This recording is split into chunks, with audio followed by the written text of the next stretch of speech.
எல்லாருக்குமே ரொம்ப பிடிச்ச குலாப் ஜாமுன் பண்ண போகிறேன். அதுக்கு எம்டிஆர் குலாப் ஜாமுன் மிக்ஸ் எடுத்து ஒரு பவுலில் போட்டாச்சுங்க.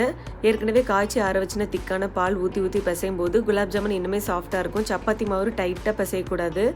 லைட்டாக ரோல் பண்ணி நல்லா மிக்ஸ் ஆன உடனே கொஞ்சம் நெய் போட்டு மேலே தடவி வச்சுட்டு அந்த மாவு ஈர துணியை போட்டு மூடி வச்சுருவேங்க.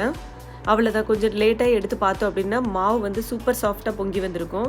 அப்போ ரோல் பண்ணும்போது நல்ல வெடிப்பு விழாமல் இருக்கும். அதுக்குள்ளே சுகர் சிரப் ரெடி பண்ணிடலாம். 1 கிலோ சுகருக்கு 1 லிட்டர் தண்ணி ஊற்றி கொஞ்சம் வாசத்துக்காக ஏலக்காய் தூளையும் போட்டு சூடாக இருக்கும்போதே மூடி வச்சுட்டு அதுக்குள்ளே ரோல் பண்ண வந்துடலாங்க. இன்றைக்கி என் பையன் தான் எனக்கு உருட்டி தரான். பாருங்கள், சூப்பர் சாஃப்டாக இருக்குது மாவு. பால் ஊற்றி பிசையும் போது கிராக்கும் விடாமல் வருங்க. மிதமான சூட்டில் அந்த குலாப் ஜாமுன் உருட்டி வச்சதெல்லாம் உள்ளே போட்டு எடுத்துடணுங்க. இதை பொரிச்சு கோல்டன் ப்ரௌன் கலர் வந்த உடனே எடுத்துடணும். ரொம்ப ஹை ஃப்ளேமில் வச்சிங்கன்னா சீக்கிரம் கருகிடும், உள்ளே வேகாது.